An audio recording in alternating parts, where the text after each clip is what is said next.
और बढ़ाने से स्मूथ हो जाए। शहर की यातायात व्यवस्था को लेकर चैम्बर भवन में ट्रैफिक एसपी और झारखंड चैम्बर की बैठक हुई। इस दौरान चैम्बर के सदस्यों ने कहा कि राजधानी में जाम की बढ़ती समस्या के कारण व्यापार तो बाधा हो रहा है, साथ ही आवागमन करना भी मुश्किल हो गया है। यातायात व्यवस्था को सुचारू बनाए रखने के लिए सदस्यों ने शहर के मुख्य चौराहों पर येलो लाइन मार्क कर नो पार्किंग जोन चिन्हित किया है। रफ ड्राइविंग को रोकने के लिए विशेष अभियान चलाए, ऑटो रिक्शा को चौराहे पर रोकने पर प्रतिबंध लगाने, ट्रैफिक नियंत्रण के लिए विशेष उड़न दस्ता का प्रावधान करने, हेवी ट्रैफिक क्षेत्रों में सुचारू ट्रैफिक के लिए विशेष जिम्मेदारी के साथ विशेष पदाधिकारियों की नियुक्ति सुनिश्चित करना है।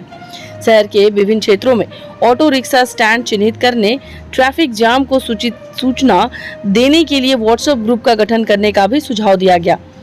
चैम्बर अध्यक्ष किशोर मंत्री ने कहा कि शहर की यातायात व्यवस्था को सुचारू बनाए रखने के लिए केवल प्रशासन की ही जिम्मेदारी नहीं, हम सभी की भी है। शहरवासी इसमें अपना अपेक्षित सहयोग दे। सह सचिव रोहित पोद्दार ने ट्रैफिक, नगर निगम और सिविल सोसाइटी के प्रतिनिधित्व से एक कोऑर्डिनेशन कमेटी के गठन का भी सुझाव दिया। यह भी कहा गया कि अपर बाजार की यातायात समस्या के समाधान के लिए शीघ्र ही बकरी बाजार में 2 पहिए वाहनों के लिए पार्किंग की सुविधा विकसित की जाए। ट्रैफिक एसपी ने सभी बिंदुओं को सकारात्मक कार्रवाई के लिए आश्वस्त किया। मौके पर उन्होंने ट्रैफिक को स्मूथ करने की दिशा में किए जा रहे प्रयासों से भी अवगत कराया।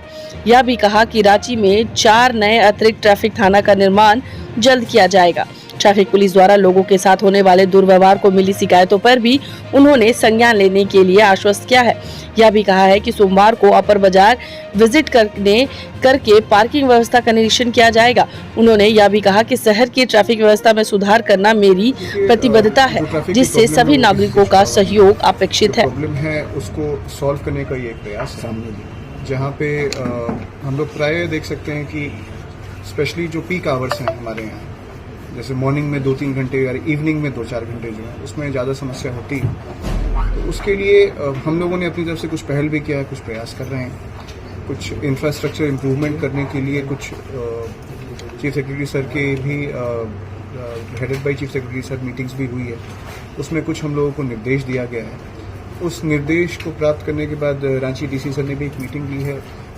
डिफरेंट जोन्स में शहर को बांटा गया है, बिकॉज सबको ये रियलाइजेशन है कि जो ट्रैफिक का प्रॉब्लम है रांची डिस्ट्रिक्ट में, that is not alone the baby of the Ranchi traffic SP, but there are various departments जो कि इंफ्रास्ट्रक्चर को इम्प्रूव करने में जिनकी सहायता हमें मिलनी चाहिए और मिल भी रही है। जैसे जो लाइन डिपार्टमेंट्स वेरियस हैं, for example Ranchi municipal corporation है या फिर रोड कंस्ट्रक्शन डिपार्टमेंट है। कुछ इलेक्ट्रिसिटी डिपार्टमेंट से भी हम लोगों ने अनुरोध किया था कि इलेक्ट्रिक पोल्स कहीं कहीं पे जो लगे हुए हैं वो उचित नहीं है। हम लोगों ने डीएफओ के यहाँ भी एक चिट्ठी लिख रखी है कि कुछ जगहों पे जो ट्रीज़ है वो कि पहले वहाँ पे ट्री था लेकिन the city has grown up, but वो ट्रीज़ जगह पे है जिसके चलते ट्रैफिक में थोड़ा सा हिंड्रेंस होता है। तो ये कुछ जोन में बांट के कार्रवाई शुरू हुई है। लेकिन एक जो मेजर प्रॉब्लम है रांची में जो हम लोग को दिखता है वो है रोड साइड, जहाँ पे आपको स्ट्रीट हॉकर्स और वेंडर्स दिखते हैं। तो जो पेडेस्ट्रियन के लिए जो पाथवे बनाया गया है वहाँ पे आम लोग नहीं चल पा रहे हैं, तो लोग रोड पे चलने के लिए मजबूर हैं। तो वो एक बहुत बड़ा चैलेंज है जिसके लिए इन्फोर्समेंट नगर निगम कर रहा है।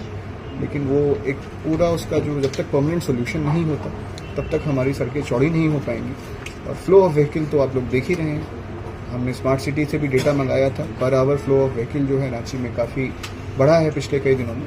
लेकिन इन सब के बावजूद जो हम लोगों का इन्फोर्समेंट वाला पार्ट है, इन्फोर्समेंट इन द सेंस जो ट्रैफिक पुलिस कर सकती है, उसमें बार बार हम लोगों ने स्ट्रैटेजी भी चेंज की है। कंटिन्यूसली जो कैमराज लगे हुए हैं उन कैमराज की संख्या भी बढ़ाई गई है और एक डेडिकेटेड टीम बनाई गई है जो कि ये मॉनिटर कर रही है कि अगर कहीं पर ट्रैफिक की स्थिति ख़राब है तो तुरंत क्यूआरटी को रन किया जाता है।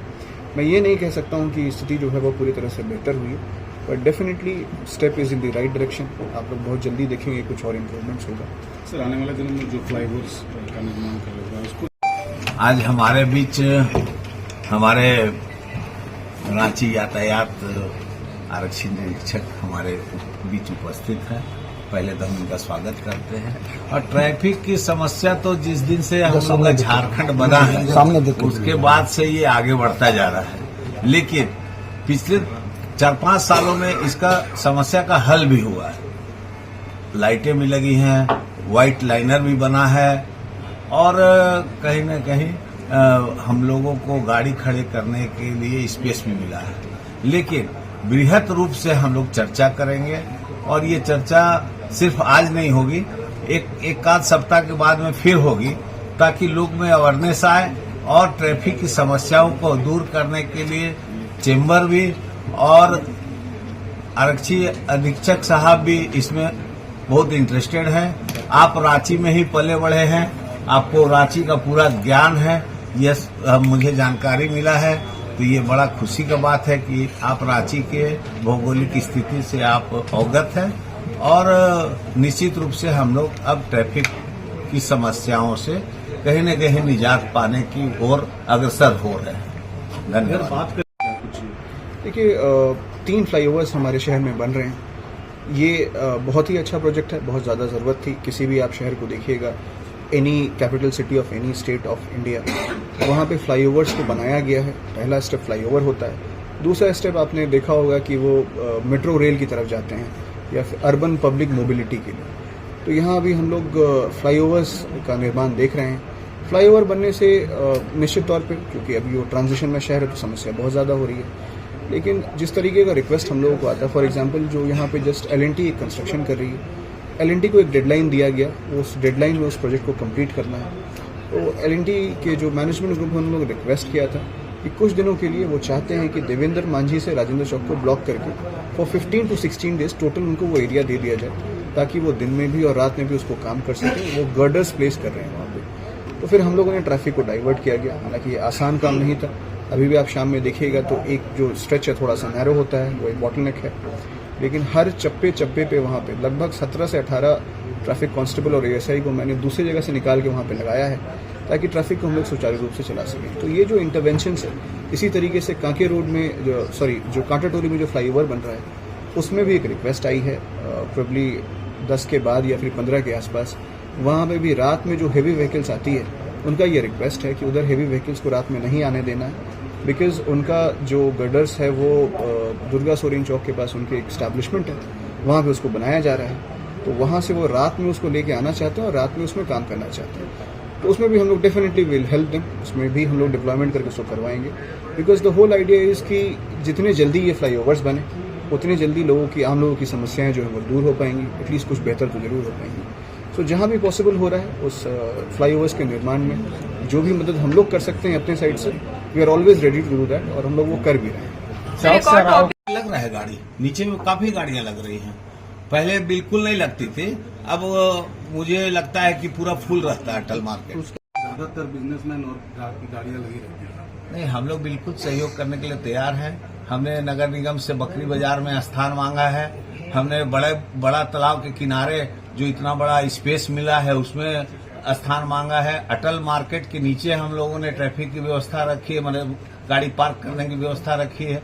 और भी कहीं जहां जरूरत होगा वहां करेंगे। वन वे के लिए हम लोग तैयारी कर रहे हैं कि मिल करके कैसे हम लोग वन वे करें, कैसे हमारे व्यापारियों के साथ साथ आम जनता को भी उसका लाभ मिले, इस पर हम लोग विचार करें। अटल वेंडर ये काफी पर्टिनेंट क्वेश्चन है, बट इसमें मुझे यही कहना है कि चूंकि वो ट्रैफिक पुलिस का क्षेत्राधिकार नहीं है डायरेक्टली, लेकिन still just to tell you, इसमें भी हम लोगों ने जो पूरे शहर का एक प्लान बनाया है, जहाँ पे all the important junctions of the city में जो इम्प्रूवमेंट करना है, उसमें ये सारे पॉइंट्स हमने डाले हैं। वो सारा जो सिविल एडमिनिस्ट्रेशन को वो लिख के रखा गया है। नगर निगम ने इस पे हम लोगों को आश्वासन दिया कि वो काम शुरू भी करेंगे। कई जगहों पे हुआ भी। फॉर एग्जांपल आपने देखा होगा कि स्मार्ट सिटी के साइकिल स्टैंड्स बहुत जगह पे बने हुए थे, तो रिसेंट डेज में उनको हटाया गया है, क्योंकि वो बनाया तो बहुत अच्छे कॉन्सेप्ट से गया था, बट वो रोड के बीच में आने से ट्रैफिक में कुछ प्रॉब्लम हो रही थी। So your point is very well taken. उसके लिए हम लोगों ने लिखा है। मैं उम्मीद करता हूँ कि आने वाले समय में उसको पूरी तरीके से दूर कर लिया जाए। हमारा जो बिजनेस पॉइंट्स है, हमारा जो दुकान है, अब दुकान में कहाँ कैसे आएगा वो उसको हम लोग को देखना है। अगर वहां पर गाड़ी नहीं रुकती है या वहां पर पास में कहीं ट्रैफिक हमारा कार का पड़ाव नहीं होता है, तो हमारा बिजनेस हैम्पर कर जाता है। तो ये सब सारी चीजों पर हम लोग डिस्कशन करेंगे। और व्यापार की समस्या जो व्यापारी की है, जब हमारे राज्य से लोग आते हैं, हमसे माल खरीदने आते हैं या कोई सामान लेने आते हैं, तो तो निश्चित रूप से वो अपनी कार से आते हैं या बाइक से आते हैं, तो उनको भी हम लोग को एक स्थान देना है ताकि वो भी अपना व्यापार और अपना खरीदारी करके जाए और व्यापारी को भी इसमें कोई तनाव नहीं हो। ये सारी बातें हम लोग बात करेंगे। अगेन उसको भी कभी जो निर्माण करना है वो नगर निगम को ही करना है। हम लोगों ने रिक्वेस्ट किया, हम लोगों ने लेटर्स भी लिखा है, पर आपने देखा होगा कि कहीं कुछ जगहों पे जो है ना थोड़े से स्टैटिक से ट्रैफिक पोस्ट बने हुए हैं और बाकी जगहों पे इंटरिम अरेंजमेंट के लिए हम लोगों ने वो आप देखते होंगे वो हट के तरह एक टेंट जैसा लगाया गया है ताकि एटलीस्ट कुछ राहत उनको मिल पाए। निश्चित तौर पे ये बात आपकी सही है, इस पे हम लोग प्रयासरत हैं कि जल्दी से जल्दी सारे जगहों पे ट्रैफिक पोस्ट बनाया जा सके। सर, ये बोटिंग मोड मैंने जब ज्वाइन किया यहाँ पे आने के बाद ट्रैफिक सिग्नल को भी स्टडी किया गया है। कुछ एरियाज मुझे लगता है कि जैसे अडगोला चौक का एक बार बार ये आता है कि वहाँ पर सिग्नल का समय जो है थोड़ा सा लंबा है और जेल चौक के पास भी आता है, 2-3 एरियाज हैं, तो उसमें भी रिव्यू हम लोग करेंगे। लेकिन उसमें दिक्कत ये है कि कुछ जगहों पे जो सिग्नल्स लगे हुए हैं जिनकी एक लिस्ट बनाई जा रही है, एक सूची बनाई जा रही है, उनका इन्फोर्समेंट के एंगल से कोई बहुत स्ट्रांग इन्फ्लुएंस नहीं है। मतलब अगर वहाँ पे वो सिग्नल्स फंक्शनल भी हो जाएंगे तो बहुत ज़्यादा इन्फोर्समेंट नहीं हो पाएगा। दो चार जगहों को हम लोगों ने चिन्हित भी किया है जहाँ पे हम लोगों ने रिक्वेस्ट किया है। स्मार्ट सिटी ही आजकल जो नए ट्रैफिक सिग्नल्स हैं उसको लगा रहे हैं, तो वो नए ट्रैफिक सिग्नल्स हम लोगों को देने के लिए निश्चित तौर पे अगर और भी कोई जगह पे ये लंबी ड्यूरेशन वाली बात आती है तो उसको हम लोग डेफिनेटली रिव्यू करेंगे। निगम जो है वो टेंडर देता है पार्किंग का, तो वो मोस्टली इनसाइड द बिल्डिंग नहीं देता है, वो बिल्डिंग के बाहर देता है। तो अगर इस तरह की कोई शिकायत प्रॉपर चौक पे इस तरह की अगर शिकायत आती है तो मेरा तो यही सुझाव रहेगा, चूंकि ये अगर अवैध वसूली का मामला है तो ये एक क्रिमिनल ऑफेंस होता है, तो इसके लिए डेफिनेटली अगर लिख के कोई कंप्लेंट करता है थाने में तो प्रॉपर FIR रजिस्टर होकर उसकी इन्वेस्टिगेशन होगी। तो अगर आपके पास ये मामला संज्ञान में है तो आप निश्चित तौर पे नियरेस्ट थाना को अप्रोच कीजिए। अगर नहीं हो पाता है तो फिर आप जो सिटी DSP हैं या सिटी SP हैं उनसे अप्रोच कीजिए, निश्चित तौर पे उस पर कार्रवाई कीजिए।